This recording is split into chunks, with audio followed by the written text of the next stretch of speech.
E aí galera, beleza? Vamos lá para mais um papo de luta hoje. Dá para ver por aqui, né?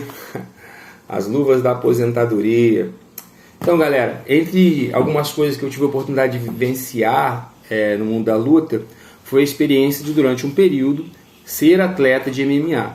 Vou contar um pouquinho não, vou contar um trechinho e uma história sobre isso. Mas primeiro, bota para seguir o canal, ativa o sininho e deixa o seu like. E também segue a gente lá no Instagram, @TonyBergamo, porque lá tem algumas coisinhas bem mais detalhadas lá e bacana para você. Ossa! Galera, o que acontece? Vocês viram essa camisa maneira que eu estou usando aqui? Número 340 UFC. Isso aqui não é aquele tipo de camisa que você chega na loja e compra, não. Realmente é aquele tipo de camisa de participação de evento. Eu não me lembro se foi em 2013, 2014 aproximadamente. Acontecia, eu posso estar enganado, né? Já tem um tempinho, né, para pensar. A primeira pré-seletiva para o TUF Brasil, aquele programa lá que tem uma seletiva, onde os lutadores vão se pegando, blá, blá, blá. Então, existe a pré-seletiva. O que seria a pré-seletiva? Você vai fazer inscrição, vai passar pelas entrevistas, passando pelas entrevistas, você entra para participar lá dentro, daquela parada fechada e tal. Então, nessa época, quem foi até o Rio foi eu e Canu, aqui da cidade de Guarapari. Se eu não estou enganado, fomos só nós que fomos representar na época. O Rodrigo Canu é o Rodrigo Peixoto, e durante um período ele foi considerado o maior peso leve, né, o melhor peso leve atuando no Brasil, né, no MMA. E eu estava com um Sherdog bacana também, de peso pena. E a gente foi para lá para participar dessa pré-seletiva. Cara, foi uma correria, uma loucura, porque o que acontece? Essa pré-seletiva aconteceu na Barra. Eu nunca tinha ido no Rio. O Canu já tinha ficado lá, porque o Canu já tinha ficado, inclusive, ficou por um período lá na Tinogueira e tal, nos alojamentos. Ele chegou a ficar acho que 1 ano e meio, 2, nem lembro, por muito tempo, né? Mas ele já estava de volta aqui no Espírito Santo, já estava de volta aqui em Guarapari. Então a gente foi naquela correria, eu trabalhava, tive que pegar folga, e a gente saiu daqui no domingo à noite para, depois do que rolasse lá, a gente já voltar na segunda de noite. Chegamos lá de manhã, eu não conhecia nada, mas o Canu sagaz pra caramba, bom, aqui a gente pega o ônibus ali, blá, blá, blá, e chegamos lá, uma fila gigantesca, quilométrica, um monte de lutador, ele estourada, cara de mal, e pá, mas aquela solidariedade de sempre, todo mundo sabendo que todo mundo estava ali para sofrer, uns sendo brother, outros nem tanto, porque daqui a pouco a galera ia ter que se pegar, então quanto menos afinidade tivesse, melhor. Cara, a gente chegou lá muito cedo, acho que a gente chegou lá às 6 horas da manhã, ficamos naquela fila por horas, com fome, não tinha nada por perto. Na verdade, para não falar que não tinha nada, tinha uma padaria. Eu não sei se você é do Rio, eu não sei se você já foi lá, cara, na Barra, meu Deus, tudo é muito caro, muito caro. E a gente tava com a grana contada da passagem que a gente foi para depois voltar. Aí a gente comprou lá uns pão, não deu nem para comprar mortadela não. Foi só o pão, compramos um suco lá e pá, e eu ainda fui comprar o suco naquela loucura que a gente tava meio com sono, passei a mão na porcaria de um suco. Quando a gente foi tomar não era suco, era chá. O Canu virou o bicho comigo, mas enfim. Aí, cara, ali eu tava numa fase boa. O Canu sempre teve uma fase boa, mas eu tava numa fase boa, tava vindo de algumas vitórias no MMA. Então aquilo me daria, pra época, né, que o cenário do MMA tava em crescimento, tudo quanto é empresário investindo em eventos pequenos, médios e grande porte. Sou atleta de MMA, você conseguia um patrocínio. Era uma pegada diferente da que existe hoje. Hoje você, como lutador, pelo menos na realidade aqui do Espírito Santo, se vacilar você paga. Eu tô falando sério, você paga para poder lutar.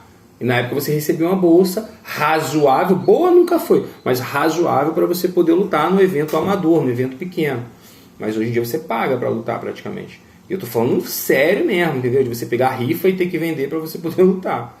Mas enfim, cara, foi uma das maiores decepções participar desse evento, porque mesmo que eu não tivesse conseguido, por alguns motivos, eu vou falar quais foram, ver um cara do porte do Canu ter sido aprovado por tudo e ser reprovado só na entrevista verbal, aquilo ali não justificava, porque depois a gente viu pessoas que participaram do momento de seletiva com a gente lá dentro, que elas não foram bem e que eles estavam dentro do programa. Vou dar um exemplo. Cara, eu não sei como isso funciona hoje. Naquela época, em 2013, 2014, por aí, naquela época funcionava da seguinte forma. Aí tinha lá as categorias, você se inscrevia em uma delas, tinha duas, nenhuma das categorias era minha. Ou era, eu teria que lutar de 61, né? Eu teria que lutar de peso galo, ou eu teria que lutar de 77. E eu até então soltava de 66. Depois que eu comecei a lutar de 70, porque a idade vai chegando, você vai ganhando mais peso, tem mais dificuldade para perder, enfim. Cara, eu me inscrevi, obviamente, na de cima, né? Porque a gente estava tudo em off ali e tal, não sabia o que ia acontecer, depois que você é aprovado pela seletiva, como é que faz, como é que não faz, enfim, aí beleza. Não, eu me inscrevi na de baixo mesmo, o Carlos se inscreveu na de cima, isso aí. Enfim, cara, a seletiva era 1 minuto, começar 1 minuto de chão. Ei, pega, se pega, 1 minuto, blá, blá, blá. Você dá o seu máximo, tem 1 minuto para você mostrar para que você veio. Foi aprovado? 1 minuto de manopla. Foi aprovado? Na época era assim. Aí você ia para uma sala onde você era entrevistado por um dos promotores do evento e tal. O cara fazia algumas perguntas. Óbvio que tinha um intérprete lá e tal. Cara, eu, na minha concepção técnica de jiu-jitsu, foi o seguinte. Eu ganhei.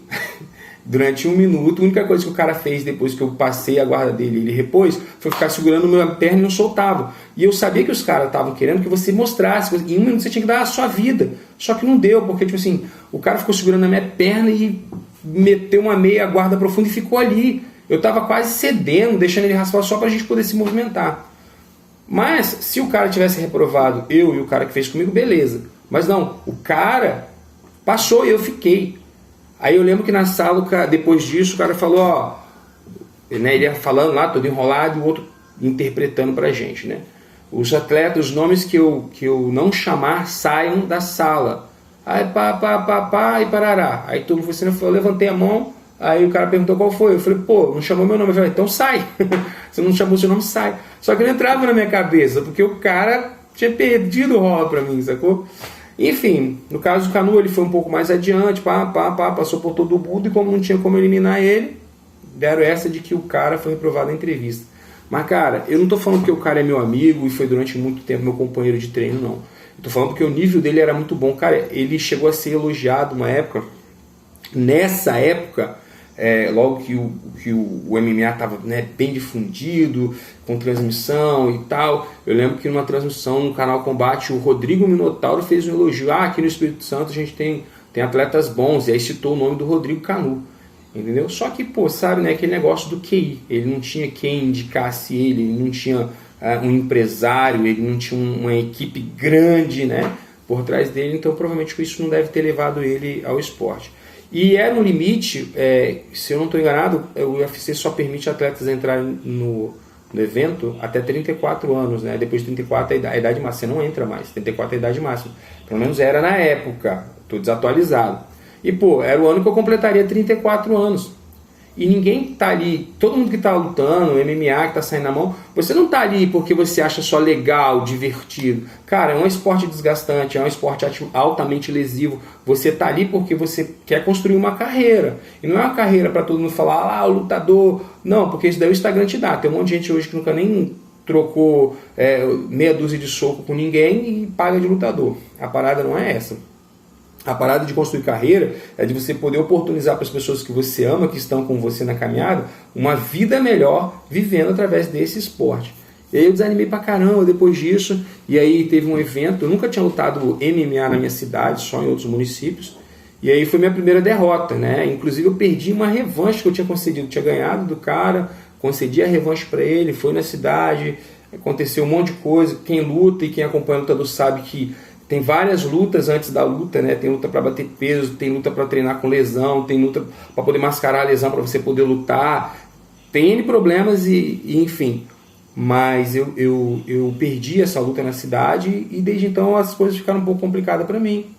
E foi aí que eu comecei a desandar com o MMA, mesmo amando a prática desse esporte, mas comecei a ficar mais nos bastidores, ajudando meus amigos que ainda estavam de treino, que ainda estavam na pegada, o Cleiton Prisco, o Edgar dos Anjos, o Jonathan Dantas, o Rodrigo Canu mesmo, e essa galera que ainda estava na pegada. Então eu ia lá servir para ajudar num treino, numa coisa ou outra, num sparring, mas eu já não tinha mais aquela vontade de estar ali, porque para que eu ia estar ali?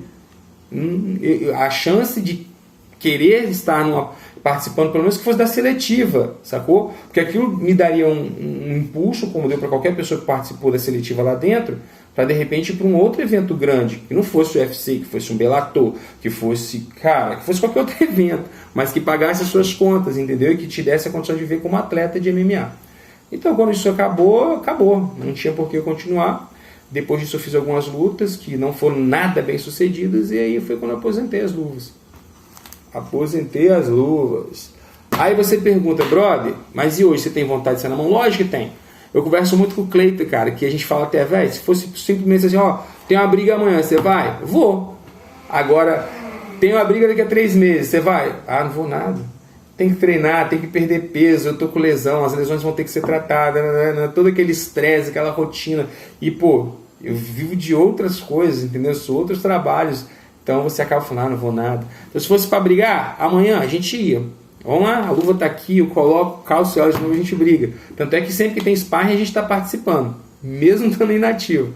Agora, para competir hoje, é meio complicado, porque o nível técnico de todo mundo está aqui em cima. A performance física de cada atleta está aqui em cima. Cada vez mais profissionais se preparam para treinar o atleta de MMA, fazer a preparação física dele de forma mais adequada. Então, mesmo que o cara seja da mesma categoria que você, às vezes o cara tem o dobro da sua força, o cara, entendeu, tem bastante gás, bastante energia.